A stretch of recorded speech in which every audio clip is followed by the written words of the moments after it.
What's good, guys? For those who don't know, this channel is about enriching and cultivating men's lives toward healthy fellowships that honor his authentic selves. All right. I feel like a lot of our times, in our times, in the lives, we're trying to figure things out. And if you're one of those who are feeling the shock and awe of having to deal with friendships that are so difficult in their adult lives, this video is for you. All right. Today we're going over one topic, and that is how to listen like a hero. That's right. I'm gonna definitely use a metaphor here. All right, the wandering hero's metaphor. All right, on the way. All right, for one thing we'll go over is putting away distractions. Guys, whenever we talk with one another and talking to your peers, whoever, you need to put away distractions. This includes your eye contact, your phones, your emotions even. All right, but we'll go over one thing at a time. First things, your phone. We'll live with those every single day. We need it. We need to use it. Understand there are times when we're in a rush and we want to multitask and take care of so many things at the same time. You can multitask, but you will fail, as I have. That's why I had to. Nowadays, I put my phones away. I put my phones away. I try to do that, and it has garnered some more promising results. So that's something that I will relate to you guys. Eye contact. In conversations, if you're starting to, look in different direction and not the person in front of you, and it doesn't look like, that you're really eager to see what they're talking about, the conversation goes south really fast because they feel that, hey, I don't think we're having this conversation. And they're gonna feel weirded out because it's not very natural, and so they're gonna think, oh man, bye. That's how it's gonna go. Third thing, your emotional state. I get the time. Sometimes we're not gonna be in a position where, man, I really can't have a conversation right now. You could be sick. Something bad just terribly happened, and you're so emotionally preoccupied with it that you really can't have a conversation right now. Which is at that point that you have to relay that message, as in you have to clarify why it is that you're going to try to have a conversation with them despite your emotional state, such as, hey, you know what, I just got a call from my mom just recently. I'm dealing with this right now, but I'm gonna try the best I can right now to listen. Nothing wrong with that whatsoever. Is it the most unconventional? Yeah, it is. Because something like that we don't normally talk about. We don't normally talk about our emotional states in conversation. It's just usually not a thing.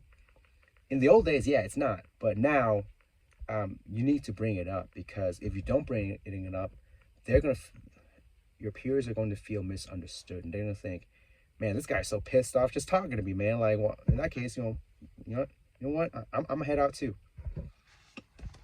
So building promising relationships is going to depend on putting away your distractions. That's that. Okay. I'm not having you guys be 100% be go-getter type to be put away distractions every single time. No, but I am asking you guys to try. Second item is clarifying the topic. Oftentimes we can get in a rush of things. I remember when I was much younger, I had very little experience interacting with people, and so I normally get excited, and with that excitement comes just not clarifying the topic. Like, I would just how about this, just listen in on the general notes, on the general take of the conversations, but never really into the details. So if there's a detail that you are not getting, clarify it, deep dive into it, ask a question such as, wait, what do you mean by this? Because when you say that the bike is no longer there, I think it's stolen. Correct me if I'm wrong here. All right.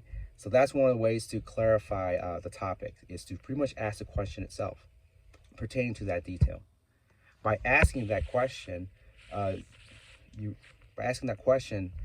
the individual going to think to themselves, okay, they're going to be engaged, because they're not going to be the only one who's going to be just spewing out information left and right.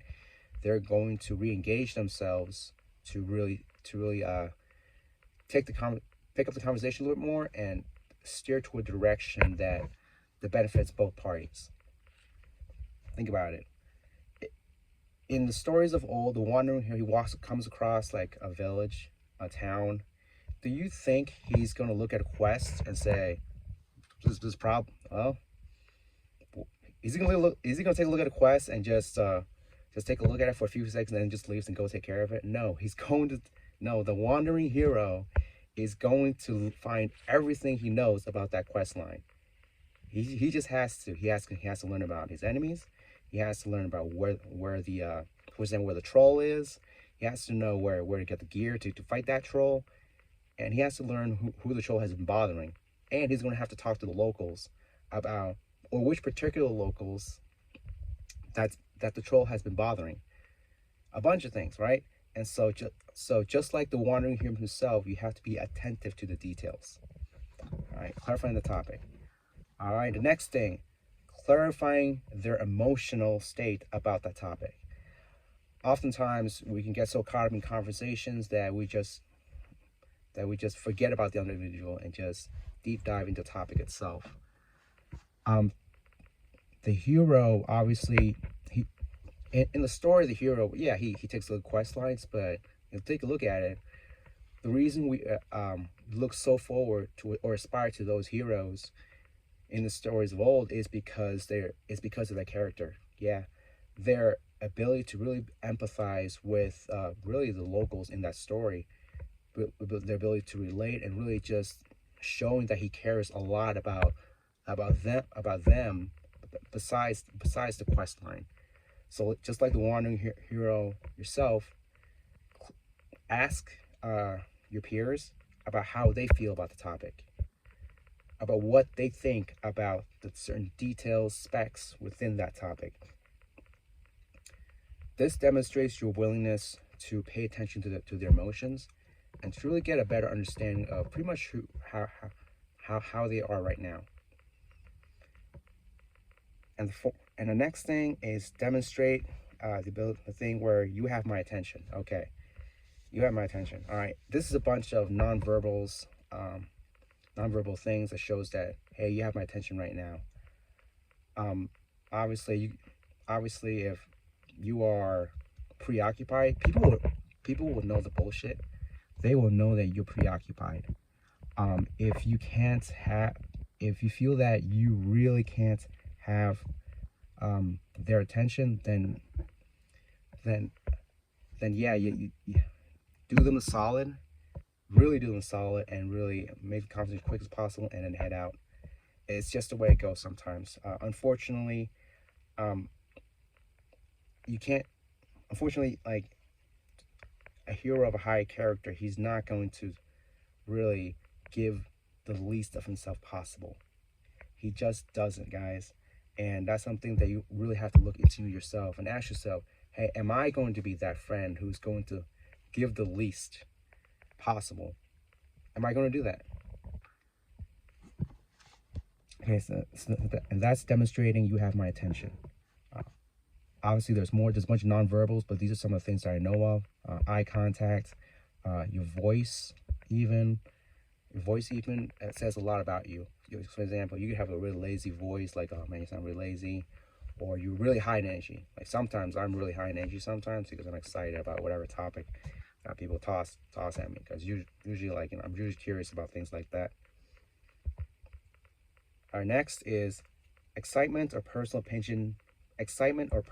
emotion regarding the topic. All right.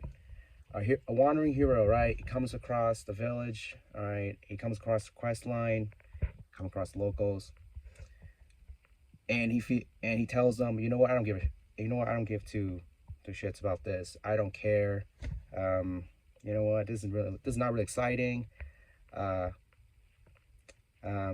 This is like something that's not even worth my time. Does the hero do that?